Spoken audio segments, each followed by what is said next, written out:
나도 노자처럼 헛소리하지 않는가? 나도 노자처럼 헛소리하는 사람이 아닌가? 이렇게 제목을 달았습니다. 왜냐하면 노자가 더 잘 먹고 더 잘 입고 더 잘 살고 더 안정된 곳을 찾아서 떠돌아다니지 말라 이렇게 얘기했지 않습니까? 이것은 나라에서 책임을 져줄 일이지만은 혹시라도 나라에서 충분하게 책임을 지지 못하더라도 기대의 수준을 낮추고 그리고 순응하라는 것이죠. 그렇기 때문에 사마천은 이 얼토당토하는 이론을 애꾸는 이론이다. 쉽게 얘기하면 미친 이론이다 이거죠. 미친 이론으로 일거에 그냥 폄하를 해버렸지 않습니까? 왜냐하면 인간이란 자체가 무엇인가 더 나은 그 무엇을 위해서 찾고 떠돌아다니는 생명체 아닙니까? 그래서 학자들은 노마드라고 하죠. 노마드 인생요. 자, 그런데 인간은 욕구를 가진 생명체이고 그 나타나는 모든 현상은 욕구의 연장선에서 일어나는 것인데 어떻게 욕구를 억제하고 살 수가 있나 이겁니다. 수도승도 사실은 욕구를 억제하지 못하고요. 우리 성직자들도 인간의 그 기본적인 욕구를 억제하는데 정말 치를 떨고 혀를 깨문다고 하지 않습니까? 그런데 어떻게 욕구를 억제하고 살아야 돼요? 이 완전히 미친 이론 아닙니까? 그런데 이러한 미친 이론이 노자만 주장하는 그러한 이론일까? 나는 아닐까? 나도 나름대로 지식 가지고 있고 나도 나름대로 경험이 있는데 이 지식과 경험이 나를 아주 그 꼼짝 못하게 만들어버리는 여리고 성처럼 단단하게 이렇게 학습되어 있는 것이죠. 그래서 성경은 말하기를 내 백성이 경험이 없어 죽는 것이 아니라 지식이 없어 죽는다고 했죠. 잠언서 10장 21절에 보면요. 여러분 한번 찾아볼까요? 네. 잠언서 이렇게 되어 있습니다. 의인의 입술은 여러 사람을 교육하나 미련한 자는 지식이 없으므로 죽느니라 이렇게 되어 있죠. 사마천은 지식이 없는 군상을 여러 번 피력을 했습니다. 그 첫째가 공부하지 아니하고 제멋대로 생각하는 어리석은 자들을 비판을 했습니다. 왜냐하면 이런 자들이 리더에 오르면은 다른 사람들을 다 망하게 하기 때문입니다. 인간은 아름다운 소리와 맛이 좋은 고기, 일신의 안정과 세력을 과시하는 데 익숙한 존재이죠. 그래서 요한일서 2장 16절 한번 찾아보겠습니다. 요한일서 2장 16절에는 이는 세상에 있는 모든 것이 육신의 정욕과 안목의 정욕과 이생의 자랑이니 이러한 것들은 아버지께서 온 것이 아니고 세상으로부터 쫓아온 것이라 이렇게 선포를 했습니다. 권력자들이 순리를 따르지 않고 백성을 윽박지르고 전장으로 내몰고 가렴주구하고 매간매직의 혈안이 된 흡혈귀입니다. 적합한 산업을 장려하여 부의 근원을 만들어주지 못하는 무식한 지도자들이죠. 맹자가 말했습니다.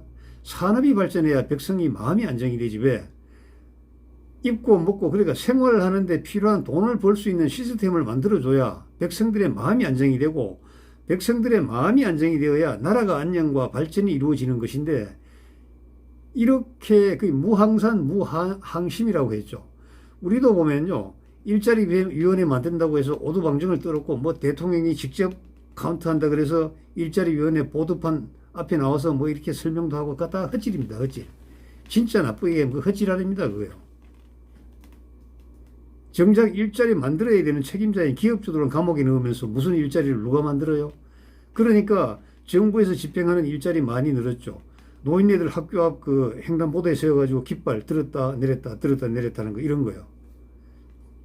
오래 전에는 그 학교에 급식할 때 초등학교에 이 국 떠주는 그 시니어들 배치를 했는데 아이들이 이제 반발하는 거예요. 엄마들이 반발하는 거야.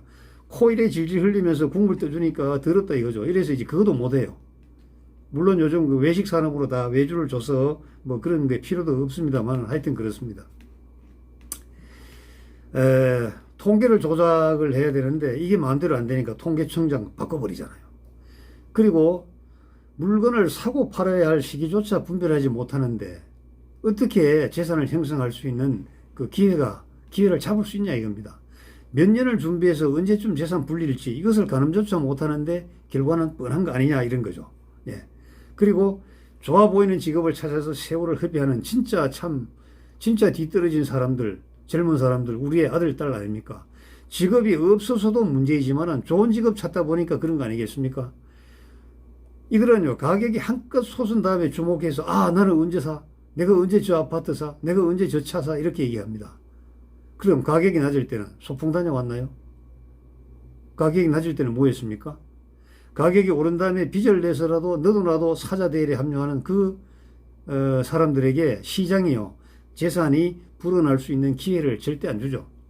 이와 같은 애꾸는 사고를 시정하기 위해서 사마천은 나름대로 준비된 이론을 전개합니다. 자기의 이론이 다 맞느냐? 반격을 할 수가 있죠. 그래서 이론의 정당성을 입증하기 위해서 사마천은 아주 과학적인 분석 기법을 제시합니다. 왜냐하면 관찰 기간이 엄청나게 길다. 나의 이 이론은 당대의 몇 가지 사례를 조합해서 한 것이 아니고 요임금과 순임금 시대부터 발생했던 사례를 내가 다 뽑았다. 수집해서 정리했다. 그리고 부자라고 해서 다 들어오는 게 아니고 존경을 받는 부자만 간출했다. 그리고 당대 부자, 그런 부자는 흔히 있을 수 있어. 그러나 대를 이어서 부자가 되는 그러한 사례를 다시 뽑았어. 그래서 이들의 사례를 통해서 일정한 원리를 도출했단 말이야. 이 원리는 부자들이 대를 이어서 은밀하게 자기 자식들에게 전수해줬던 이론인데 사마천은 대담하게 이 이론을 공개합니다. 그리고 선포하죠. 이대로 한다면 반드시 부자가 되고 세상에 존경을 받는 부자가 된다고 선언을 합니다. 다만 정치가들에게 부탁할 것이 딱 하나가 있는데, 제발 부탁이건데 시장에 개입하지 마. 시장의 자율에 맡겨줘. 그리고 개인의 자유에 맡겨달라는 겁니다. 자유라고 하면 흔히들 마음대로 막 하는 거, 그걸 자유라고 하는데 그렇지 않습니다. 공기의 룰을 정해서 어느 누구도 이 룰을 깨뜨릴 수 없게 하는 것입니다. 권력자도 시장에 침입해서도 안 되고 돈을 많이 가진 재력가라고 해서 시장을 좌지우지해서도 안 됩니다. 그리고 돈이 없는 사람이라고 해서 시장에서 외면받고 축출되어서도 안 되는 것입니다.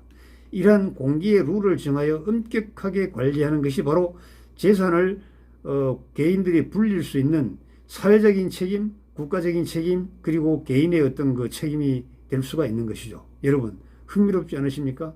다음 시간을 기대해 주시기 바랍니다. 감사합니다.